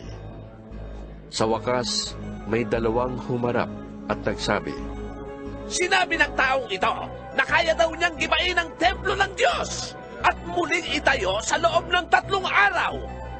Tumindig ang pinakapunong pari at sinabi kay Jesus, Wala ka bang isasagot sa paratang na ito laban sa'yo? Ngunit hindi umimik si Jesus. Kaya't sinabi sa kanya ng pinakapunong pari, Iniutos ko sa'yo sa ngalan ng Diyos na buhay. Sabihin mo sa amin kung ikaw ang Mesyas na anak ng Diyos. Sumagot si Jesus, Kayo na ang nagsabi. At sinasabi ko pa sa inyo, di na magtatagal at makikita ninyo ang anak ng taong nakaupo sa kanan ng makapangyarihang Diyos at dumarating na nasa alapap. Pagkarinig nito, pinunit ng pinakapunong pari ang sariling damit at sumigaw, Ginabastangan niya ang Diyos. Hindi na natin kailangan ng magsaksi. Narinig ninyo ang kanyang paglabastangan sa Diyos. Ano ang pasya ninyo? Sumagot sila, Dapat siyang mamatay! at dinuraan nila si Jesus sa mukha at pinagsusuntok. Pinagsasampal naman siya ng iba at kinutya. Hoy! Kristo! Hulaan mo nga kung sinong sumampal sa'yo! Samantala, si Pedro ay nakaupo noon sa patio. Nilapitan siya ng isang utosang babae at sinabi sa kanya, Kasamahan ka rin ni Jesus sa taga-Galilea, hindi ba? ngunit nagkaila si Pedro sa harap ng lahat. Wala akong nalalaman sa sinasabi mo. Sagot niya. Pumunta siya sa may pintuan at nakita siya ng isa pang utosang babae. Sinabi nito sa mga naroon, Ang taong ito'y kasamahan ni Jesus na taga Nazaret. Muling nagkaila si Pedro. Isinusumpa ko. Hindi ko nakikilala ang taong yun. Maya-maya'y lumapit kay Pedro ang mga naroon. Sabi nila, Isa ka nga sa mga tauhan niya. Halatang-halata ka sa iyong punto. Mamatay man ako. Talagang hindi ko nakikilala ang taong yan. Sagot ni Pedro, at siyang pagtilaok ng manok. Naalala ni Pedro ang sinabi ni Jesus, Bago tumilaok ang manok, 3 beses mo akong ikakaila. Lumabas siya at tumangis ng buong kapaitan. Kinaumagahan, nagpulong ang mga punong pari ng mga Hudyo at mga pinuno ng bayan kung paano nilang may papapatay si Jesus. Kaya siya'y iginapos nila at dinala kay Pilato na siyang gobernador doon. Nang makita ni Judas na si Jesus ay nahatulang mamatay, nagsisi siya at isinauli sa mga punong pare at mga pinuno ng bayan ang 30 salaping pilak. Sinabi niya, Nagkasala ko. Ipinagkanulo ko ang dugo ng taong wala ni bahid ng kasalanan. Ano pakialam namin sa'yo? Bahala ka sa buhay mo. Sagot nila. Inihagis ni Judas sa loob ng templo ang mga salaping pilak, at pagkaalis doon, siya'y nagbigti. Pinulot ng mga punong pare ang mga salaping pilak. Sinabi nila, Labag sa kautusan na ilagay ang salaping ito sa kamangyaman ng templo, sapagkat bayad ito sa buhay ng isang tao.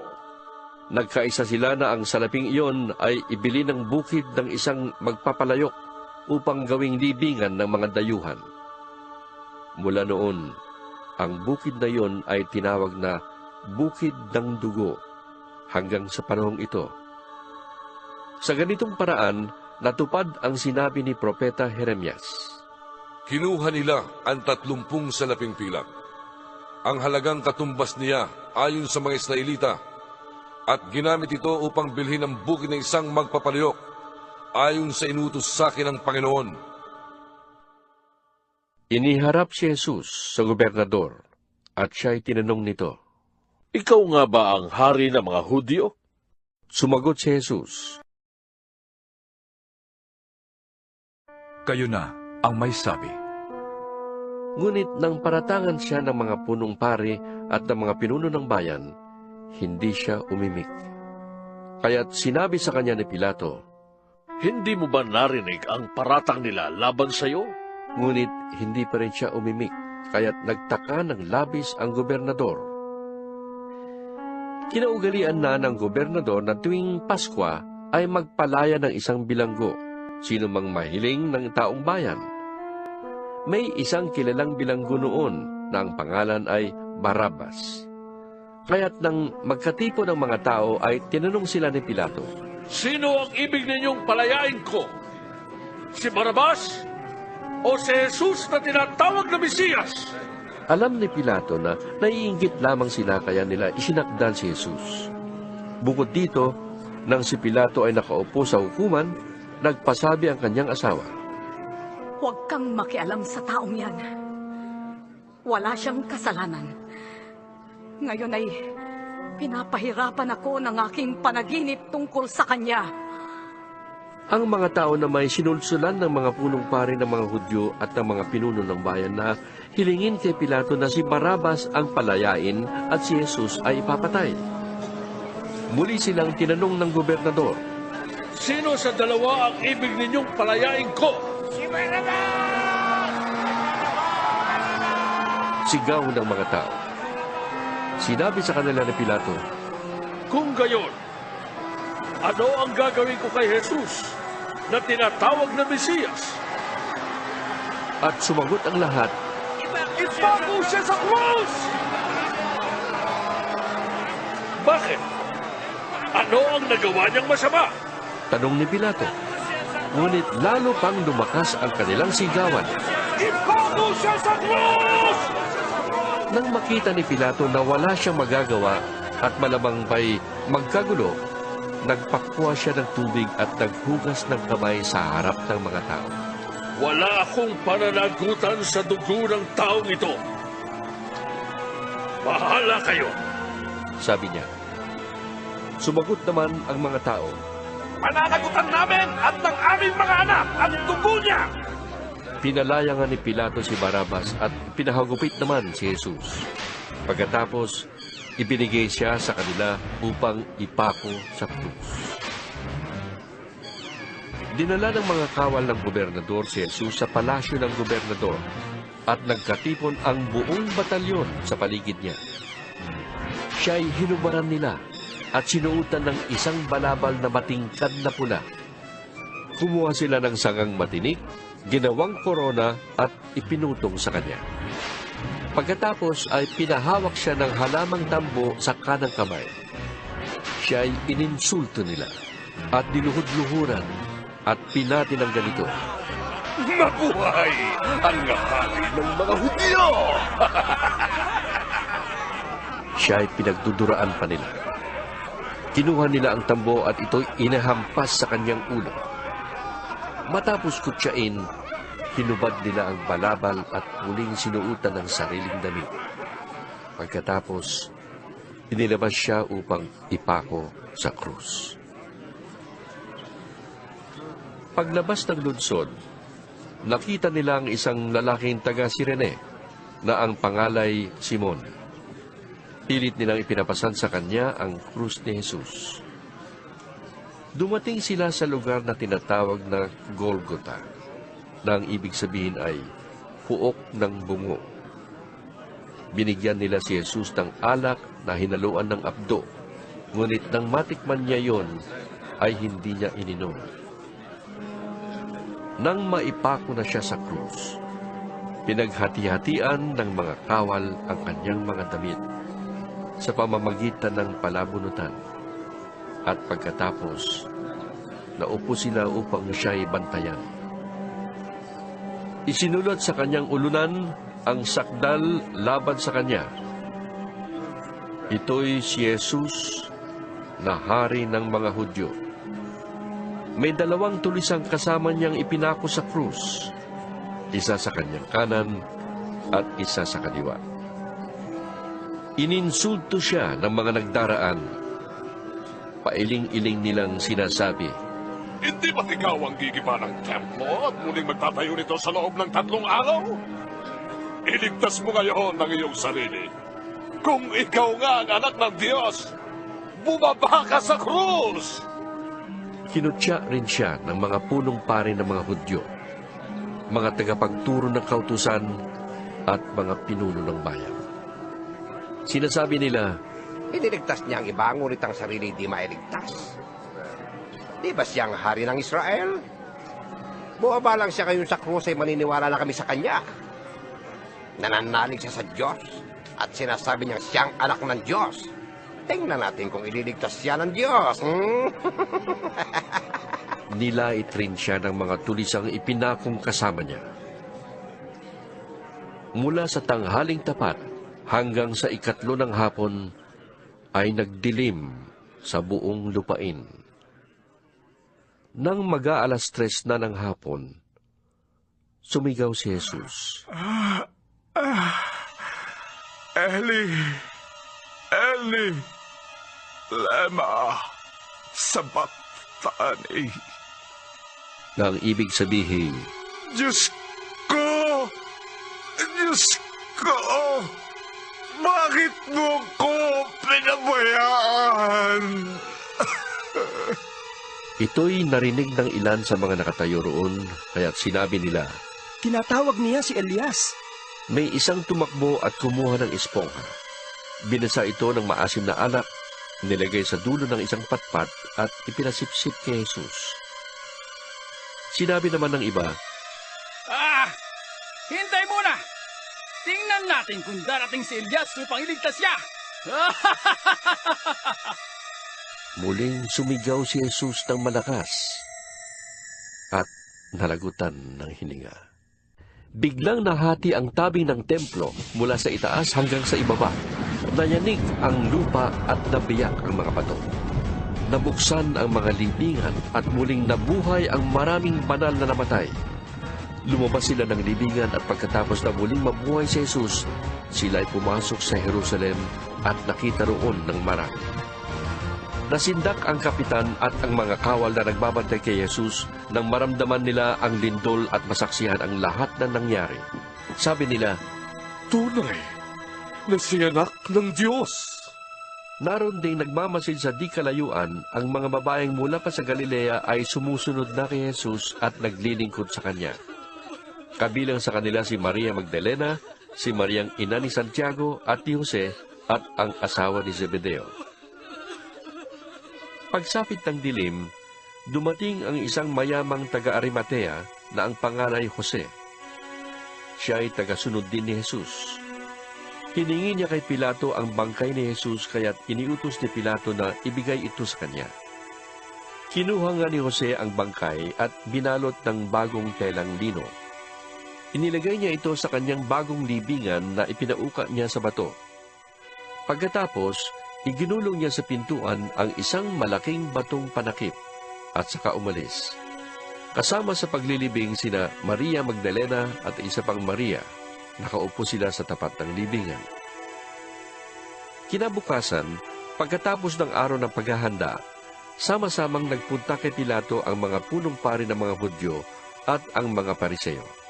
Sinabi nila, Naalala po namin na sinabi ng mapagpanggap na yon nung siya'y nabubuhay pa, na siya'y muling mabubuhay pagkaraan ng 3 araw.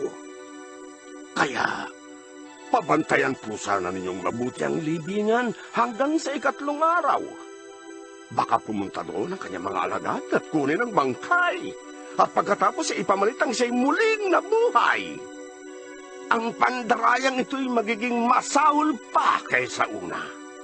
Sinabi sa kanila ni Pilato, Kumuha kayo ng mga kawal at pabantayan niyong mabuti ang libingan. Kaya pumaroon nga sila at nilagyan ng tatak ang batong panakip sa libingan at pinabantayan sa mga kawal. Makaraan ang araw ng pamamahinga, sa pagbubukang liwayway ng araw ng linggo, lumakad si Maria Magdalena at ang isa pang Maria upang tingnan ang libingan ni Jesus. Biglang lumindol ng malakas. Bumaba mula sa langit ang isang anghel ng Panginoon. Iginulong ang batong nakatakip sa libingan at naupo sa ibabaw niyon. At dali-dali nga silang umalis ng libingan na may magkahalong takot at galak at patakbong pumunta sa mga alagad upang ibalita ang nangyari. Ngunit sinalubong sila ni Jesus at binati. Lumapit sila sa kanya, hinawakan ang kanyang mga paa at sinamba siya. Sinabi sa kanila ni Jesus, Huwag kayong matakot. Humayo kayo at sabihin sa mga kapatid kong pumunta sa Galilea at makikita nila ako roon. Pagkaalis ng mga babae, pumunta sa lungsod ang ilan sa mga kawal na nagbabantay sa libingan at isinalaysay sa mga punong pare ng mga Hudyo ang buong pangyayari. Nakipagpulong ang mga punong pare sa mga pinuno ng bayan at nagkasundo silang suhulan ng malaki ang mga kawal. At ang mga ito ay inutusan nilang ganito ang ipamalita. Habang natutulog kami kagabi, dumating ang mga alagad ni Jesus at ninakaw ang kanyang bangkay. Sinabi pa nila, Huwag kayo mag-alala. Kung makarating man ito sa gobernador, kami ang bahala. Tinanggap ng mga bantay ang suhol at ganun nga ang kanilang ginawa. Kaya Magpahanggang ngayon, ito pa rin ang balitang laganap sa mga Hudyo. Pumunta ang 11 alagad sa Galilea, sa bundok na sinabi sa kanila ni Jesus. Nang makita nila si Jesus, siya'y sinamba nila. Subalit may ilan sa kanilang nag-alinlangan. Lumapit si Jesus at sinabi sa kanila, Ibinigay na sa akin ang lahat ng kapangyarihan sa langit at sa lupa. Kaya humayo kayo at gawin ninyong alagad ko ang mga tao sa lahat ng bansa. Bautismuhan ninyo sila sa ngalan ng Ama at ng Anak at ng Espiritu Santo. Turuan ninyo silang sumunod sa lahat ng iniutos ko sa inyo. Tandaan ninyo, ako'y laging kasama ninyo hanggang sa katapusan ng panahon.